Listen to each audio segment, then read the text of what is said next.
Hello everyone! Kamusta kayong lahat mga kabugis at kamusta ang mga bougainvillea plants nyo? It's Michael here and welcome back to my channel. Today is an unboxing video ng mga order nating bougainvillea from our legit seller from San Carlos City, Pangasinan, and siya lang naman ang nag-iisang si Madam Jean Peralta. And if you want to order ng mga small-rooted to grafted bougainvillea from common to top rare varieties, message nyo lang si Madam sa kanyang Facebook account. So, yung mga price ng kanyang bugis starts at 100 pesos pataas for rooted varieties and may mga budget meal din siyang grafted bougainvillea varieties. And today's haul ay ipapakita ko sa inyo yung mga varieties na nabili ko sa kanya. Kaya naman tara at samahan nyo akong mag-unbox ng bougainvillea, kaya naman dyan lang kayo. Halina't isa-isahin ko ang mga bougainvillea varieties na aking nabili, and itong mga varieties na ito ay meron na ako before pero namatay gawa ng pinsala ng bagyong si Emong at yung labis na pag-uulan. And since gusto ko talaga magkaroon ng mga varieties na ito, kaya naman bumili ulit ako. And by the way, mura ko lang naman ito nabili, kaya carry lang. 2 boxes pala yung order ko dahil 2 malalaking paso yung katumbas nito. Pero magugulat kayo sa isang paso and malalaman niyo yan pag pinanood nyo hanggang dulo. This is the first box ng ating bougainvillea haul, and guess what kung anong variety ito? Siya ay variegated leaves and yung kulay ng bracts niya ay purple na medium size ang laki. And siya lang naman ang nag-iisang si Blueberry Eyes. And yes, maganda siyang variety, maparooted man or grafted. Pero mas maganda siya pag grafted kasi sobrang dami niya kung mag-flower. Guys, isa sa dahilan kung bakit nabili ako kay Madam Jean ng mga bugis sa kanya dahil dito. Yung way niya kung paano siya mag-pack ng kanyang mga grafted bougainvillea and even yung mga rooted bougainvillea. Sobrang supported yung main RS and always ganito yung sa ibang mga orders ko sa kanya. Sobrang safe talaga siya mag-pack ng mga bougainvillea. Dito mo makikita kung paano siya magpahalaga ng kanyang mga customers, and yes, nakaka-happy pag ganyan dahil alam mong maayos yung magiging customer-seller relationship nyo. Well, lahat naman ng seller ko ng bougainvillea ay sobrang maganda mag-pack ng kanilang bentang bougainvillea. And one of them ay si Madam. Since sa kanya ako nabili today, kaya siya ang babanggitin ko. Char. But for the reference ng iba, yung iba kong sellers na maganda din mag-pack ay si Ate Eileen Bonao. Siya din ay sobrang mag-care ng kanyang mga buyers and sobrang ganda din niya mag-pack. Safe na safe ang mga bougainvillea nyo sa kanya and magaganda ang mga varieties na meron siya. And most of the varieties or lahat ng varieties na meron siya ay magaganda. Kaya if you happen na naghahanap ng mga top rare varieties, contact nyo siya guys sa kanyang Facebook account. And nagre-reply siya agad-agad. And another seller ko ng bougainvillea ay si Ate Khalil Sinampayan. Siya yung pinakauna kong nabilhan ng bougainvillea online from the 3 of them. And maayos siyang kausap and alam mong hindi kanya lolokohin, and maayos din siya mag-pack ng bougainvillea varieties and bougainvillea na binibenta niya. At bago tayo magpatuloy and habang tayo'y nagbabahagi ng bugis na bagong pili online, and baka sakaling napadpad ka sa channel ko, and if you're happen to be new to my channel at hindi pa nakaka-subscribe, pakiclick na ang subscribe button para maging updated ka sa latest at sa susunod na videos ko gaya ngayon about bougainvillea varieties and orders. And if nakasubscribe ka na, I would like to take this opportunity na magpasalamat sa aking mga viewers na matiyagang nanonood sa current and past videos ko. Kasama na dyan yung mga shorts videos ko. Maraming salamat po. At lalong-lalo na sa mga subscribers ko na patuloy na sumusuporta sa aking channel. Thank you so much. Yung pagpack ng mga bougainvillea from the top to bottom part ay sobrang nakaka-amaze. Kanina yung top portion ay puro mga bamboo sticks to support the overall bougainvillea.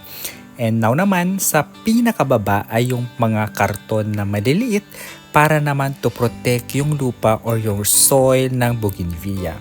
Hindi kasi maiiwasan na magkaroon ng movement during the transport ng bougainvillea ni courier. Kaya ang ginagawa nila, seller ay pinapalamanan nila ng mga maraming papel yung top portion ng soil. Diba sobrang effort nila mag-pack ng bougainvillea nila, kaya naman satisfied customer here and kudos sa mga sellers na ganito.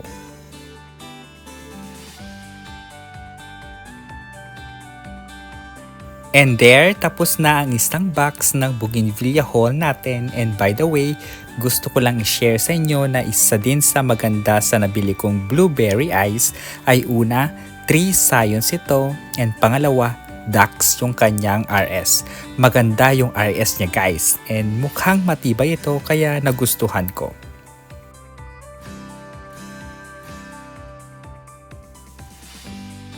Pumunta naman tayo sa second box and nakikita nyo ba yung magandang dahon na yan?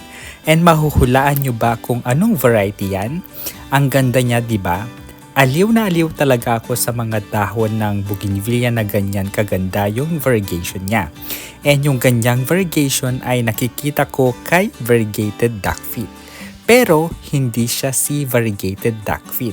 Pero hawig sila sa variegation ng dahon niya. And maganda din itong variety na ito kasing ganda ng variety na si variegated duckfeet.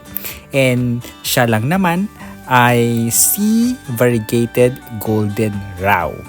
Yes po, top rare variety po itong nakikita nyo ngayon, and meron na ako nito before the Typhoon Emong. And na-feature ko na ito dati, pero that time yung meron ako ay yung maliit na root grafted lang.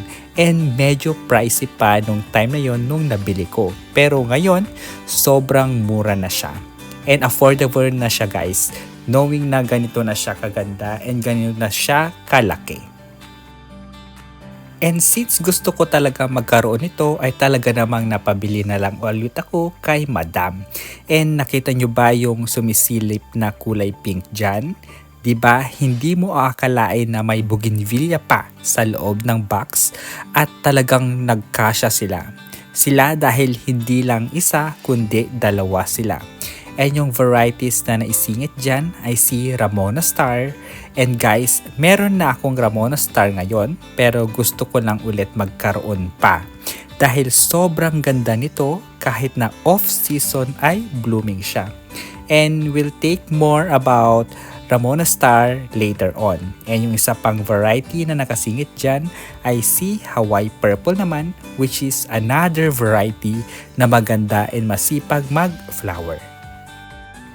Tatanggalin ko muna itong dalawa at pag-uusapan natin si variegated golden row. Si golden row ay nasa Chitra family and isa siya sa mga magical ang kanyang flowers and bracts. And nagaganda na ko kay golden row kahit pa yung green leaf version niya. Isa siya sa mga bougainvillea na dapat meron ka sa garden kasi masipag din ito mag-flower during blooming season.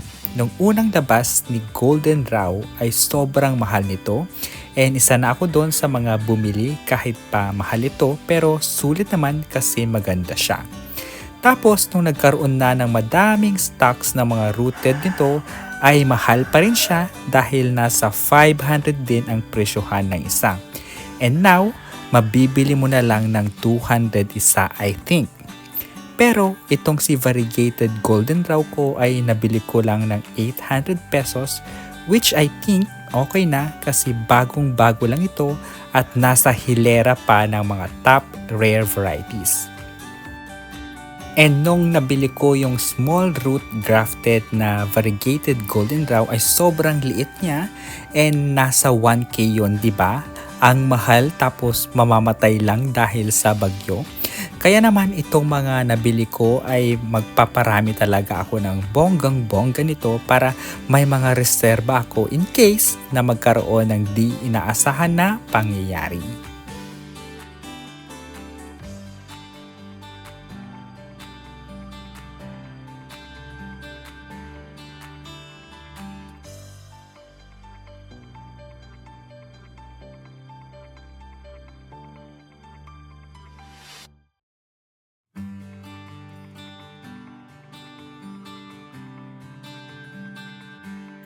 And now naman, pag-uusapan naman natin yung dalawang rooted bougainvillea. And unahin na natin si Hawaii Purple. Kaya naman ako napa-order ulit ng Hawaii Purple dahil siya na lang ang kulang sa Hawaii series ko. And balak ko kasing mag-graft ng isang RS na purong Hawaii varieties lang ang ilalagay ko, and yan ang gagawin ko sa mga susunod na linggo. And these varieties kasi ay sobrang ganda at sipag niya mag-flower. And maganda sila sa grafted dahil mas naglalabas sila ng mas maraming flowers. And lastly, ay si Ramona Star, and alam nyo ba, ang unang pangalan niya ay si Golden Baby Bambino pero pinalitan.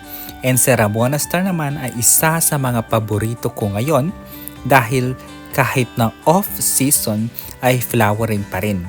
Kahit na tag-ulan ay flowering ito, all year round ata siya flowering.